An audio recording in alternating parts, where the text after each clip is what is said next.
আমাদের পরবর্তী বাংলাদেশকে নিয়ে ভাবতে হলে অবশ্যই বঙ্গোপসাগরকে প্রাধান্য দিয়ে পরবর্তী বাংলাদেশকে ভাবতে হবে। আপনারা ইতিমধ্যে ট্যাবলেট প্রতীকে উৎখাত করেছেন, প্রতীকে উৎখাত করা গিয়েছে।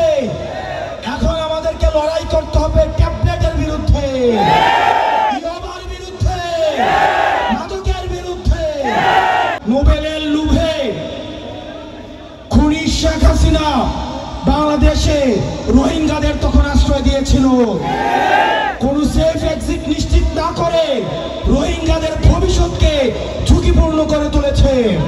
আমরা দেখতে পাচ্ছি এখন অনেক রাজনৈতিক দল পেনাল্টির পক্ষে দাঁড়িয়ে যাচ্ছে, রেফারির পক্ষে, রেফারি যেন মাঠে খেলতে পারে সেটির পক্ষে কথা বলছে। সেটির জন্য আমাদের নির্বাচন কমিশনের পুনর্গঠন প্রয়োজন। সেটির জন্য আমাদের খেলাকে সবার উপযোগী করে গড়া তোলা প্রয়োজন। প্রিয় কক্সবাজারবাসী, আপনাদেরকে সচেতন থাকতে হবে। আমাদের পরবর্তী বাংলাদেশ বিনির্মাণ করতে হলে